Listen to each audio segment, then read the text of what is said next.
Hey beautiful! Today, we are going to talk about Lacrimosa's full kit, abilities, gameplay, best teams, and even her signature weapon. Also, there will be a monthly pass giveaway once we hit 1,000 subscribers, so if you want to enter, make sure to like the video and drop a comment below. So without wasting any more time, let's get straight into the video. So Lacrimosa is an S-rank Chaos character with a liquid archetype weapon. She is mainly a DPS character. And if you guys don't know what DOT means, let me explain it quickly. DOT stands for damage over time.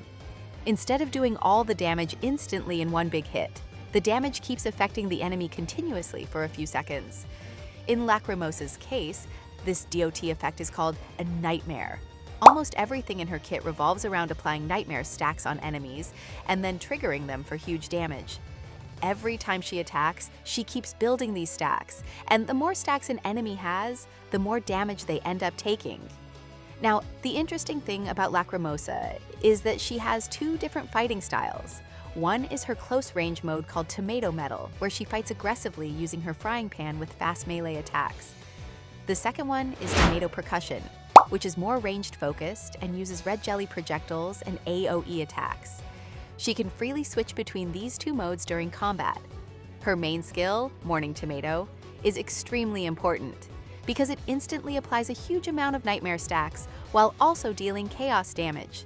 This is basically one of the fastest ways to set up her DOT damage. Then, once enough stacks are applied, her combo finishers can trigger all those nightmare stacks together, causing a massive burst of damage at once. She also has a very unique mechanic where she can temporarily copy certain combat techniques. But honestly, the core of her gameplay is still all about applying nightmare, switching attack modes smoothly, and triggering massive DOT explosions. Now let's talk about her kit in a little more detail. Her basic attacks are where most of her gameplay starts. In Tomato Metal mode, she performs fast melee combo attacks using her frying pan. Some attacks even create projectiles that can explode if hit again, giving extra chaos damage. In Tomato Percussion mode, she instead attacks from range using red jelly constructs, making her safer to play while still applying nightmare stacks consistently. She can switch between these two modes anytime using flavor variation. When switching from melee to ranged, she throws her frying pan and kicks forward before entering ranged mode. When switching back from ranged to melee, she jumps into the air and slams down onto enemies before returning to close combat.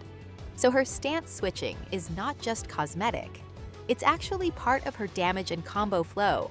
Another important part of her kit is her aimed attack called Devilish Inspiration. Here, she enters an aiming stance and attacks an enemy directly. If successful, she can temporarily learn that enemy's combat technique and replace her own skill with it. This is one of the most unique parts of her design because it allows her to borrow abilities from enemies. It's a bit more advanced and situational, but it adds a lot of creativity to her gameplay.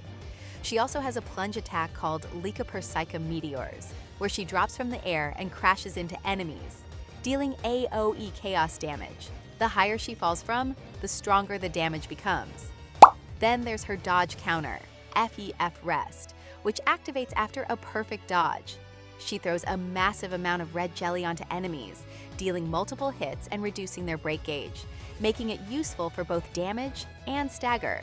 Her ultimate working day judgment changes depending on which attack mode she's currently using. If she's in Tomato Metal mode, she controls a truck that repeatedly crashes into enemies, dealing multiple hits of chaos damage while applying nightmare stacks. If she's in Tomato Percussion mode, she dismantles a car onto enemies instead, causing a massive AoE burst attack. Both versions are extremely flashy and continue supporting her nightmare stacking gameplay. Her support skill, Microwake, is much simpler. She summons Esper constructs that deal AoE chaos damage when switched in as support. It's straightforward, but useful for keeping pressure on enemies even while rotating characters. Now let's start with her passive abilities. First, we have Sleep In. This passive gives Lacrimosa an extra use of Morning Tomato after performing enough basic attacks, which helps her apply nightmare stacks much more consistently during combat. Since Morning Tomato is one of her fastest ways to build nightmare, this passive makes her overall rotation feel much smoother. Then there's Tomato Banquet, which increases her damage against broken enemies. This makes Lacrimosa especially good during stun windows, because once enemies are broken, her nightmare detonations and combo finishers can deal even more damage. She also has Sleepwalk, which allows her to transform into a bat and fly outside combat. Honestly, this is one of the coolest utility abilities in the game, because it gives her unique exploration movement while also matching her overall aesthetic really well. Now moving on to her awakening effects, this is where things get even more interesting. One of her most important awakening upgrades is Molten Ice Cream. This awakening allows accumulated nightmare stacks to instantly trigger when certain combo conditions are met, turning her DOT damage into massive burst damage. Instead of waiting for Nightmare to slowly deal damage over time, she can suddenly detonate everything at once for huge damage spikes. Her other awakening upgrades mainly focus on improving her Nightmare mechanics even further. Some increase Nightmare damage, some extend its duration, while others make the stacks harder to remove. One of the strongest upgrades even allows Nightmare damage to reduce the target's maximum HP, making her DOT pressure even more oppressive during longer fights. Overall, Lacrimosa's entire kit is built around one idea: apply Nightmare stacks as quickly as possible, maintain pressure through constant attacks and stance switching, and then trigger DOT explosions through combo finishers. And now let's talk about her weapon, the Last Rose, which is also Lacrimosa's signature weapon. At level 80, it gives 570 attack along with 24% crit rate, which is already an insanely strong stat combination for a DPS character. Getting free crit rate directly from the weapon makes building her artifacts way easier, because you can focus more on crit damage and attack stats. Now, the weapon effect is where things get really crazy. Its passive Bohemian Rose gives a flat 14% attack increase immediately. But the real power comes from its special effect called Chaos Thorn. Whenever Lacrimosa deals DOT damage through Nightmare, she starts gaining Chaos Thorn stacks. These stacks massively increase her crit damage, going all the way up to 60% extra crit damage at maximum stacks. And honestly, this weapon feels almost perfectly designed for her kit, because Lacrimosa is constantly applying DOT effects anyway. That means she can maintain these stacks very consistently during combat without needing to play differently. And if we talk about her teams, Daffodil is probably one of her best partners because she's amazing at breaking enemies. Lacrimosa gets bonus value against broken enemies thanks to her passive, so Daffodil helps unlock her full damage potential much faster. She also helps trigger Discord reactions, which are extremely important for Chaos teams. Sakiri is another really strong teammate because she buffs DOT-related damage and helps maintain Scorch effects. Since Lacrimosa's Nightmare is considered a DOT effect, Sakiri indirectly boosts her damage output a lot.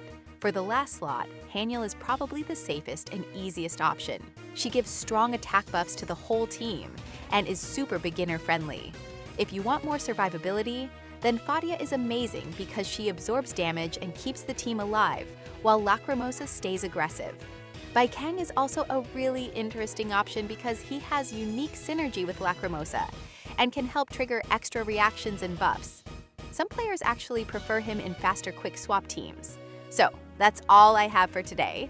Thanks for watching, and if you enjoyed the video, don't forget to like and subscribe for more Neverness to Everness content. I'll see you guys in the next one. Bye!